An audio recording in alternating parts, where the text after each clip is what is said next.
Anin Bojo Kwe, Dean Nidishtakos. So my name is Dean Smith. I am speaking to you from Mississauga Anishinaabe territory. I have the honor and the pleasure to speak to you about some of the work that we are doing at KPRDSB through the Indigenous Education Department. So as an Indigenous education consultant, and this is my third year in this role, I've actually been 30 years with the school board. I spent 9 years as an intermediate French immersion teacher, and then the next 17 as a secondary teacher, teaching a variety of courses: Indigenous studies, French immersion, history, and English. My present role involves curriculum support and development. It involves, I do sharing sessions with students and teachers. I will do training with teachers as well, so leading professional development.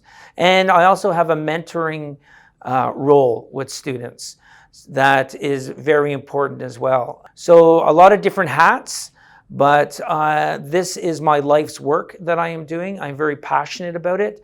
Specifically speaking to a tool that we use based on the reflection wheel, and how we're also using that primarily with our NBE grade 11 course, which is the Contemporary Indigenous Voices in Literature. I would like to introduce my colleague, my friend, Melody Crow, and she is joining this sharing today through her Zoom recording. So through the magic of post-production, Melody's voice will be here. It's very important that Melody joins me with this presentation, as what we're going to be looking at is a tool that we have been developing already. Mary Leroy, one of the previous consultants, Indigenous education consultants in our board, did a lot of work in putting together a holistic Indigenous way of knowing.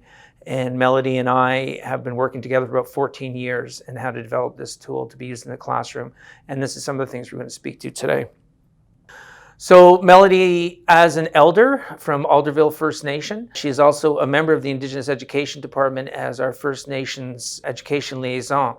And when I started teaching Indigenous studies, when it became a pillar with the Ministry of Education, Melody was coming out to work with me on how to properly incorporate authentic teachings as part of the Indigenous Studies program. And so again, as I was saying, this is built on, there were existing posters, resources called the Aboriginal Teaching and Learning Pathway, and an Indigenous pedagogical form called the Holistic Cycle of Learning. But we wanted to take it a little further so that these were tools that we could use in the classroom. And this medicine wheel is Anishinaabeg. It's coming from the territory, again, to show, it's one way of showing as well. The land acknowledgement is more than just words. It's putting into play, and it's collaborating from the beginning with local First Nations elders and knowledge keepers. So as a Mi'kmaq person, I'm a member of the Pictou Landing First Nation in Mi'kma'ki. The medicine wheel was not a traditional tool for us. It came into play in institutions probably post-World War II. However, a lot of the teachings that come out of the medicine wheel, and we know that there are hundreds and hundreds, it's a life's journey or 2 lives of work in learning about them and then trying to apply them. It's also in use with the 7 grandfather gifts and grandmother gifts, or 7 sacred gifts. And that again is something that is traditional to the Mi'kmaq. So for me, it was an important opportunity to learn from local elders and also broaden my own sense of understanding. So bringing in Indigenous pedagogy into the classroom was meaningful, and it was done in a good way and a deliberate way.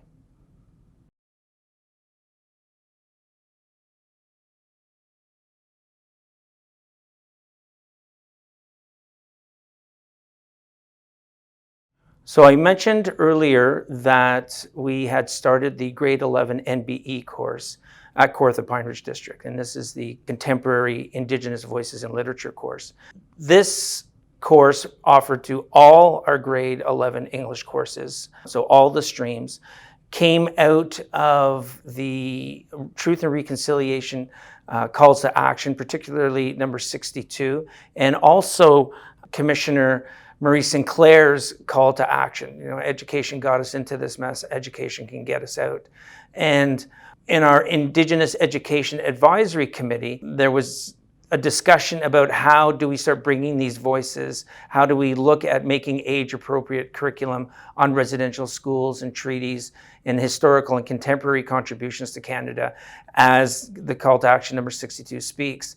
And understanding that this course existed, this was an opportunity to make it system-wide rather than a slow introduction, which some school boards have done, either with one course at one high school, or possibly all the courses at one high school, but certainly not through the system. So in 2019, we had a pilot project that was led by Ellen Heinen and Greg Barabel, and also with a former Indigenous Education Department consultant, Sherry Matson. And they spent a semester putting together the course, prepping it, and looking at asking for local elders and knowledge keepers to come in as well. In keeping with this, it was also a reflection of the 7 principles of Indigenous education that we have in our board. And this was also a guiding factor while they were doing this work. It's not a formal policy, but it's a lens that we use in the board for anything having to do with Indigenous education. This work in prepping for the NBE course, there are 2 principles especially that we were mindful of. Number 5, which is in making decisions about how Indigenous education happens in our schools, we respect the principle of nothing about us without us. And principle 6, which is that Indigenous education is more than learning about the history of the relationship between Indigenous peoples and settlers on this land. It values current Indigenous knowledge and ways of knowing. And that was the emphasis that we wanted to look at in shaping this course, is that these are contemporary Indigenous voices that are speaking. So it's not always that historical component.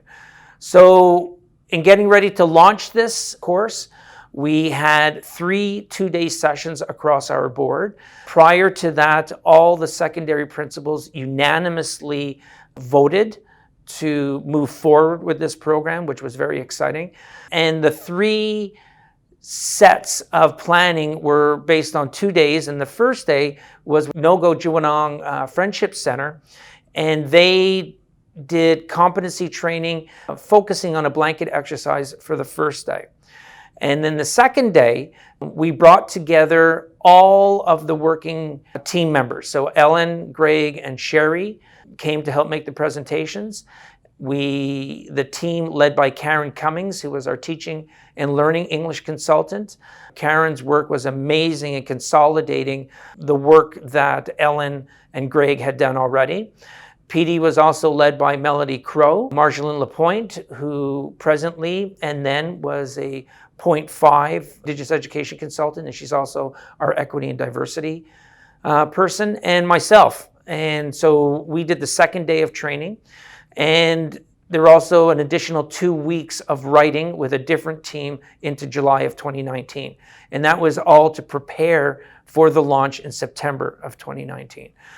Interesting, since then we have been sought out by about 6 different school boards across Ontario to share some of the resources and our story that have led to it. Again, under Karen Cummings' leadership, we have this incredible Google site of resources. So the teachers involved do not need to create anything themselves. This is based on a lot of the work that Greg and Ellen did, with additional work that came from the writing team. To further support the teachers, our Indigenous Education Department has a department site that's internal right now with active links that are vetted. We have social media platforms, again, to heighten the awareness of contemporary issues that are going on, not keeping the fusion of Indigenous education and teachings always in this lens of the past. So it's to show that connection to what is going on right now. Also internally, we have a department EDSB group that is open to students and teachers, actually anyone in our school board. We also have a YouTube playlist that are featuring authors and our speakers that we have coming into our school space virtually. To further support the NBE teachers, we have drop-in PD that is on a weekly basis per month, again using our EDSB platform, which came about. COVID made getting together certainly difficult, if not impossible, physically. So this was a way for teachers to drop in. It's not just with the NBE. We have it set up for Indigenous Studies teachers, elementary teachers as well. And we have those virtual sharing and learning sessions that are there because we're not bringing elders into our schools. We probably won't be for a while. And this has been successful in exposing these stories, and primarily from local elders and knowledge keepers as well within our school board community.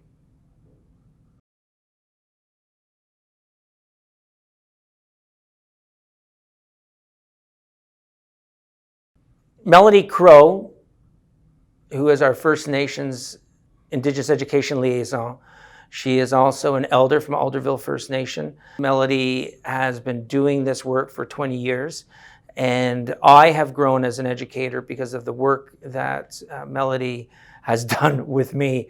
And so Melody is going to speak to this reflection wheel, the work that we've collaborated on, giving more of the traditional teachings and knowledge behind the wheel that are a part of it when students and teachers are using it.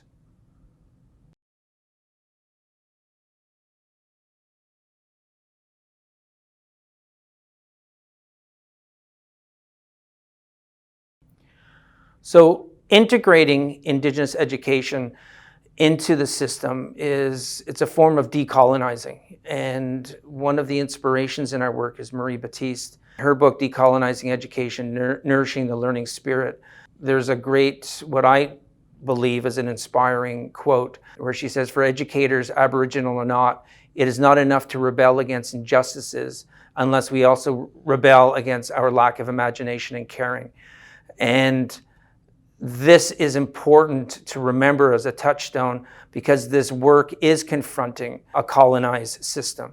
It's an invitation to look at what we do as educators with a different lens and, domination.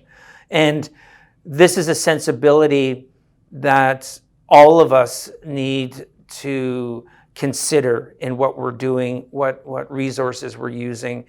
And this is an important implication with regards to the grade 11 NBE course, because that challenge, and the Indigenous Studies courses as well, as starting points, that our teaching practices need to start dovetailing and matching with the content that is being introduced. This has further implications with other courses as they are infusing Indigenous content and education into their own courses. Mentioning the 7 principles of Indigenous education that we have at KPR, principle number 5 speaks to nothing about us without us.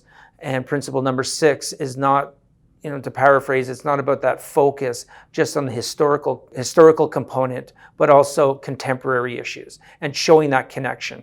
Indigenous studies and bringing this into different courses, it's not always a linear approach. And this is where the medicine wheel is also important as a reminder that we are looking at cycles, and we could be moving back and forth at different times as well.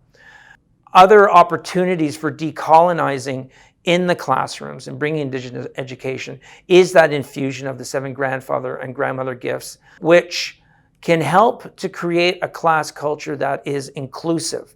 And inclusion of other voices is at the heart of this grade 11 NBE course, with people not even understanding how intrusive systemic racism was in their thinking, because to consider other voices beyond the canon that most, especially English teachers, would have been exposed to in their own university experience, it was exclusive. So this was a chance not only for the teachers to start having this engagement with Indigenous writers, but also providing an opportunity to model learning with the students.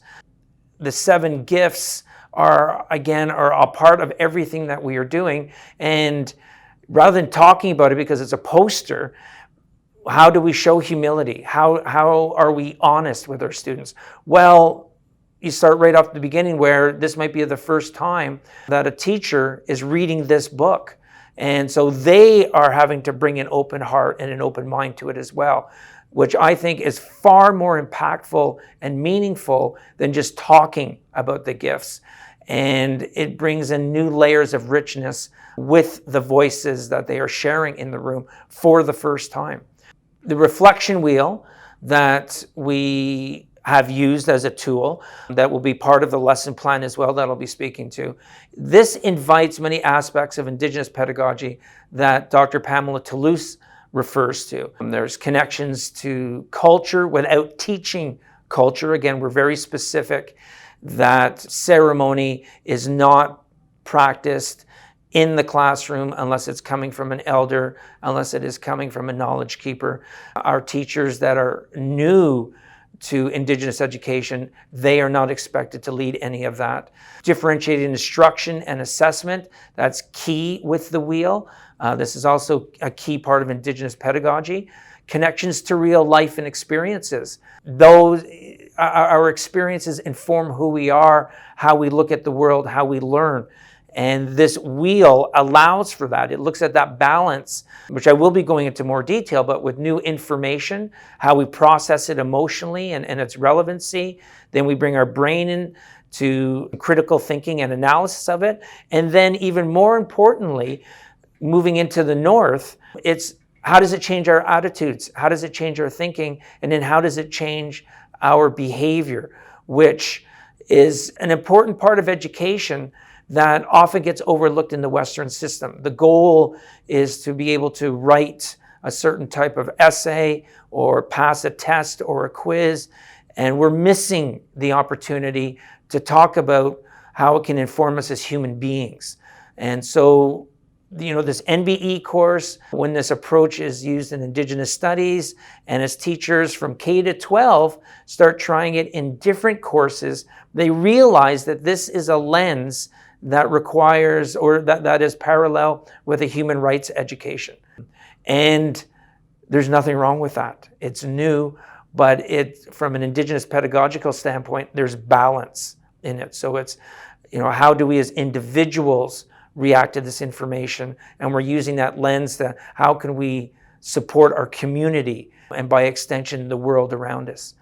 So bringing Indigenous education into the classroom, it demands courage from the teachers because it is new. As a department, we have been charged with supporting teachers and students with this, and as our superintendent James Brake just said the other day, because we are being acknowledged by our director in that this is very important work that we're doing, we're also the smallest department. So this type of change of bringing Indigenous education into the classroom, it can't be siloed. It has to be something that we see throughout the board. And this appreciation of a different way of learning with the focus on the human being, with the focus on relationships, this can inform and shape a class culture. It can shape a school culture that is more inclusive as well. And this doesn't mean that academic outcomes are ignored. It just means they are not made the priority. And it was my experience as a teacher of Indigenous studies, and I didn't keep these practices just to those classrooms, that when I made the students the priority and how they were feeling coming into the classroom and that it was a welcoming and safe place, the learning was a lot more accessible to them. And so the teacher is modeling these behaviors, is modeling the balance between taking care of people and making it a safe place to learn. Because again, the history of Indigenous peoples in this country can be triggering. And we need to make sure that it's a safe place for everyone, Indigenous and non-Indigenous, moving forward with this work.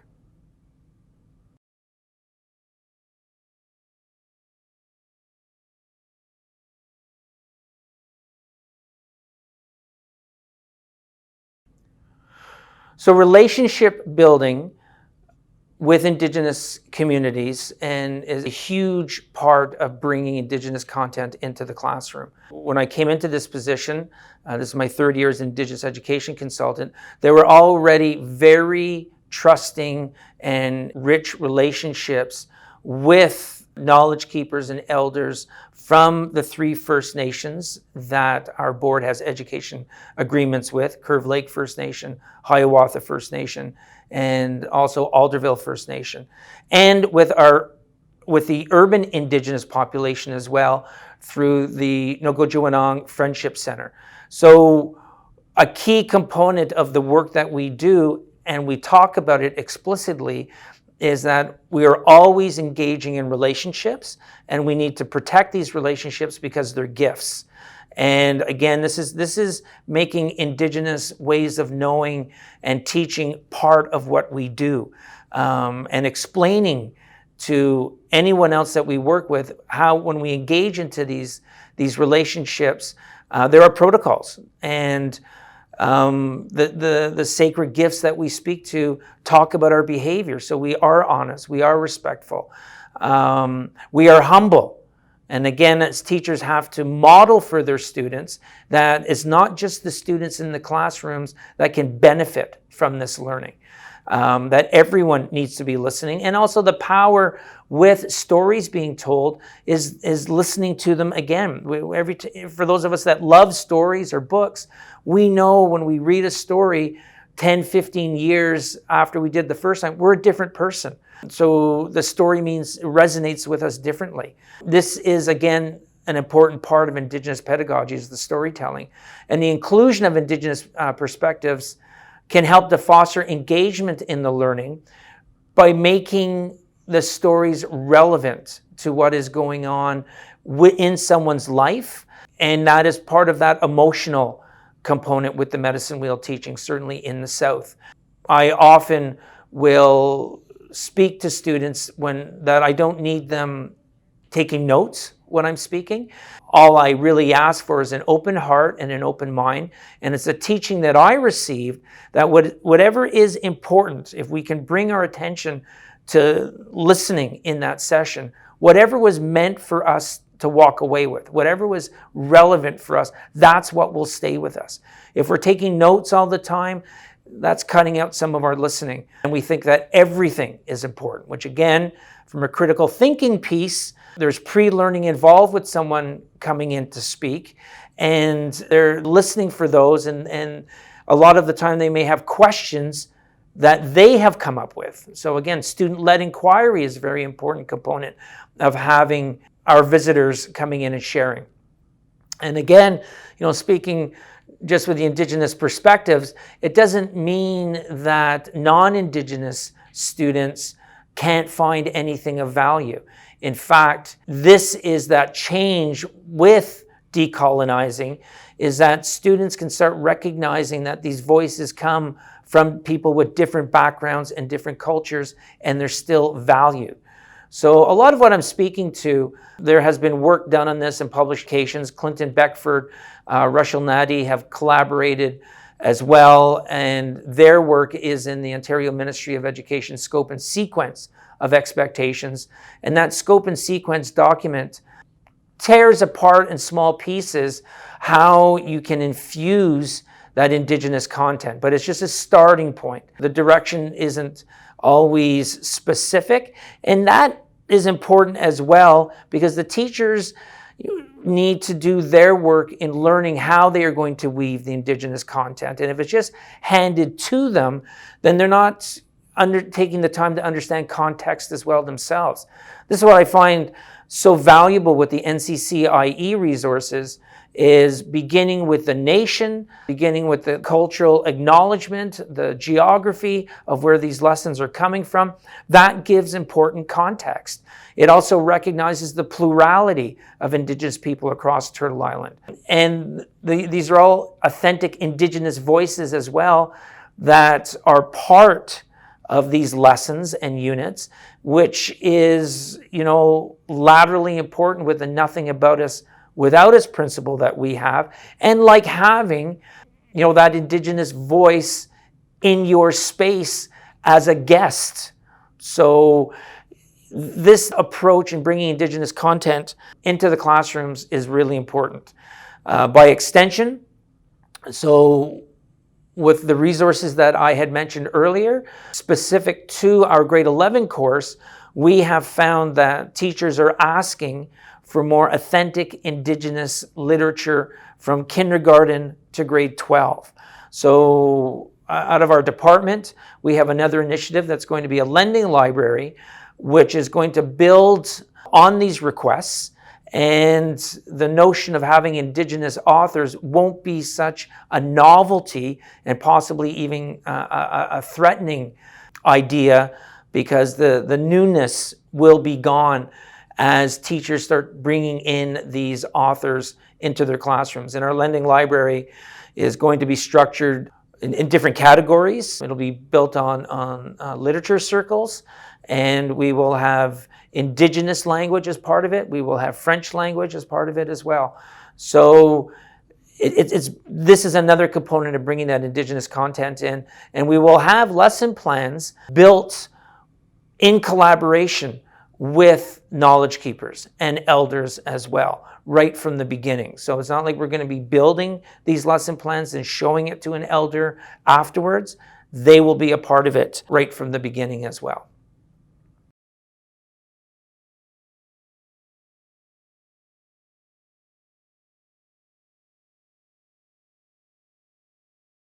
Now, as part of this commitment to enhancing our students' experiences in cooperation with provincial and federal priorities, our grade 11 course does not sacrifice any of those specific and general outcomes that were part of the grade 11 English requirements earlier for the Ontario School Diploma. This was a concern which was very interesting as pushback goes, where the notion, there was a fear that because we were doing away with the existing canon, that somehow the literature experience of students was going to suffer.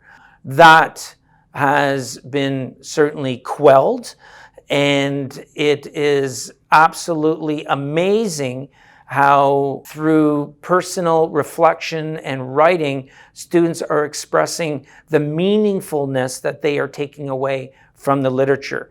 So all the requirements, all the ministry requirements are being met, and now there's the added catalyst for change with the students because they're making attachments to the world around them in the present. It's taking them outside, for many of them, their personal experiences. For Indigenous students in our school board, they are finally hearing about their cultures being spoken about in positive ways. So it's not always through a deficit lens. And a lot of stereotypes are being addressed and challenged. Omissions from the government on Indigenous history in this country are being rectified. Residential schools being one of them, the 60s scoop, millennial scoop, Indigenous children in foster care. So those current issues are shown as part of a continuum of genocide in the country, which was not discussed before, even with history revisions. So our grade 11 English course is really pivotal as part of this decolonizing in our board.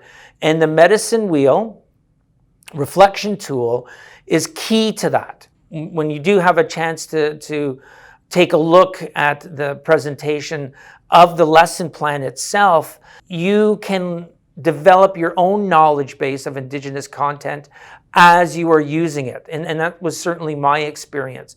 It was putting it into practice.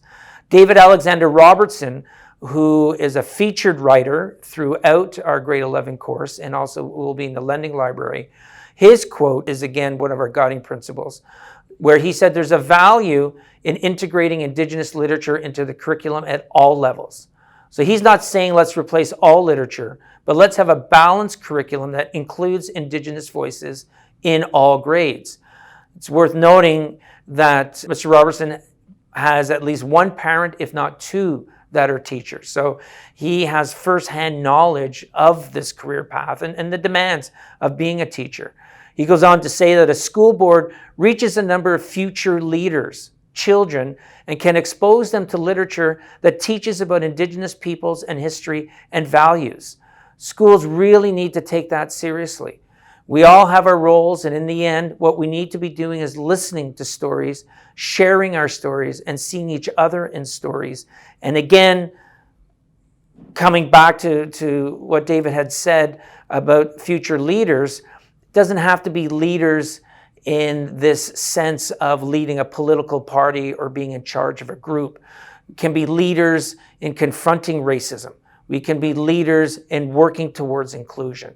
It can be leaders in taking ownership of our behavior and speaking and acting with intent and purpose. Certainly, as we are developing youth leadership in our school board, this is connected to this curriculum aspect, where we're thinking of community, but we also need to be in a balanced place ourselves when we are doing that.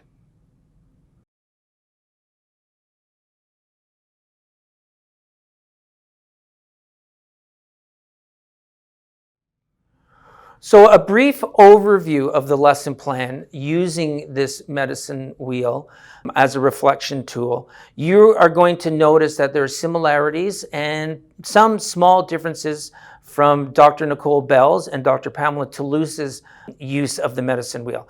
And again, this is a part of decolonizing. It's important to recognize, certainly as Indigenous peoples, that there are different teachings and different nuances, different emphasis with teachings, with practices that can appear to be the same on the outside. So you take from the variations what makes sense to you, what is applicable to you, what is relevant to you, so that you can make the best use of it. For us, in making this reflection wheel tool a part of all classes, I've even used it as a coach, and I'll speak to that as well. But it's essentially, if we look for most accessible use of it, it's a metacognitive opportunity.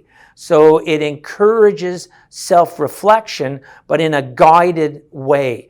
And it also highlights some of the Indigenous pedagogy that I have been referring to earlier, and certainly that you can find in Dr. Nicole Bell's work and Dr. Pamela Toulouse's work as well. So with this medicine wheel, we start in the East, and all teachings begin with the wheel in the East. And with the Anishinaabeg medicine wheel, this is where we start. As a reflection piece, we can also, it's where you have a chance to list what is the new work that was revealed to you, what was the new information. Certainly, as working in academic classes, a student's worst tool, I should say, or most dangerous tool, is a highlighter. Because they think everything that they see for the first time is important. And the critical thinking piece is that you need to reread or rewatch or re-listen to decide what are those key ideas, what is important. So this is encouraging, this application can be used for writing as well when we're talking about drafts and editing. It's a part of being kind to yourself, where you're not expected to understand everything at the first revealing of it. It's reinforcement for critical thinkers who, while they are listening to new information or a new story, they're already making those connections in prior learning, or they're building on existing learning or into their own experiences. So repetition of exposure is infused with this approach and using this tool. Then in the South, this is where we talk about emotions, it is where our heart is, and it's where our personal reactions come from. I speak to this largely as the relevancy part, and I did earlier with open hearts and open minds. This is where you're listening to your reactions. So why are you finding that this story is important? because there could be a direct connection to you've had a similar experience. Someone in your life indirectly may have had these experiences.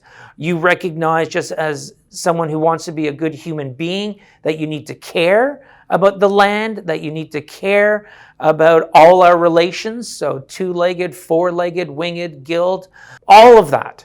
And it also gives, I shouldn't say legitimacy, but it shows that value to what you are taking and making the learning yours.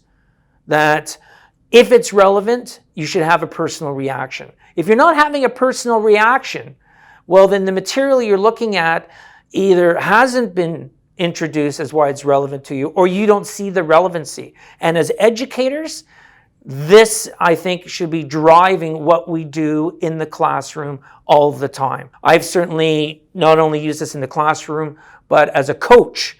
So, our emotions is not the place that we want to be reacting from. So, it's showing them on that medicine wheel new information, and that could be words from someone. This is in a self-regulation format or lens. You have that personal reaction, but rather than reacting from there, you bring your brain into it. And on the medicine wheel, this is where we look to the West. And this is where we reflect on our new understandings, and we connect them to other teachings, other situations, other stories. And it's understanding that relevancy. Why did I feel that way? Empathy is something that we don't teach enough. It's almost something that is considered a weakening, and that's part of a colonized system. Well, we need to look at our emotions. We need to acknowledge our emotions, and we should also analyze our emotions. I think when we're looking and dealing in anti-oppressive work, when we're doing equity work and anti-racist work, I think those people that get very defensive, part of the reason they're getting defensive is they're not critically thinking themselves about why are they feeling like that. Why, just because, especially if they're white, are they feeling that racist talk immediately implicates them? So that's reacting just from a place of emotion instead of bringing the brain in. And this is where, we can go back and forth at different parts with the medicine wheel as we're starting to analyze it, and those skills are being taught. We can swing back again, why was it relevant to begin with? And this is where student-led inquiry work is so important. Because if students feel that this is important to them and passionate about it, they're going to want to know more. So they're going to go back to the eastern part and looking for new information. And they're swinging back and forth in that pendulum. And then finally to the north. And this is something that I believe in very strongly as an educator. I think this is one of the hidden strengths or not so hidden strengths of our grade 11 NBE course. And using this tool is a visual guide. So we worked through new information. We have come through into the south, where we're looking at our relevancy. And now when we understand that this is important because of the emotional reaction, we start looking at the connections. And again, critical thought is looking at the source as well, which is part of critical thinking. Now, what was the point of all that learning? And this is what comes into in the north is with the response. So how has this changed our thinking? How has it changed our attitudes? Because it's an invitation to be reflective.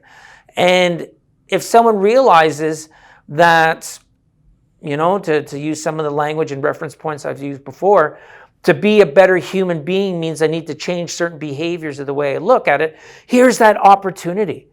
And this makes learning relevant. We're not just a factory to send students in one particular direction only, if that's the only reason that we have education.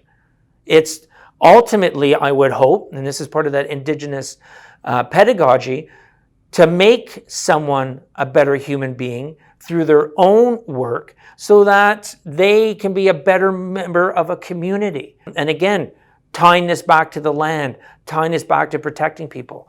This recording is happening during COVID, and this has been a recurring, I think, a missed piece in what we have been doing, where our focus should have been on the protection of the individuals first, and curriculum can come afterwards. And now we can see in a larger society that people certainly are inclined to look after themselves first. In a lighter moment, for those of you that lived through COVID, think about the toilet paper scares. So people were worrying about themselves first and foremost and not thinking about other people and stockpiling. So I wonder how many of those people that were acting out of emotion, out of that fear, they obviously bypassed the western part of the direction, bringing in their mind, and they went directly to the north with the action and behavior.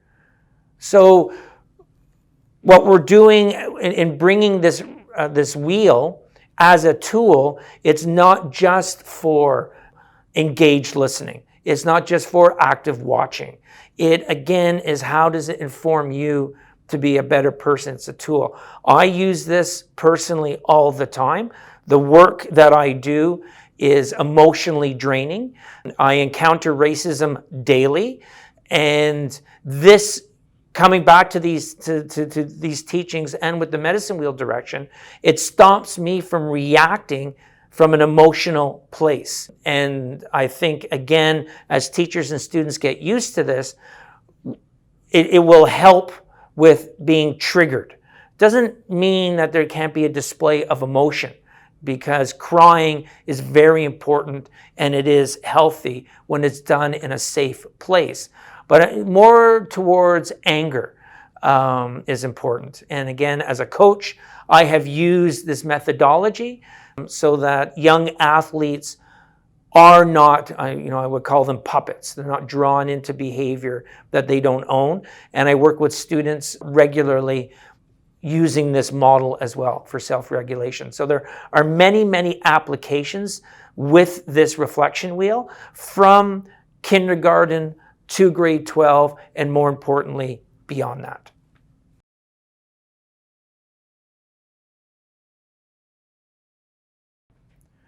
So with next steps for educators and how we can support them in our board, and for those wanting to take on their own personal journey, we are setting up those resources.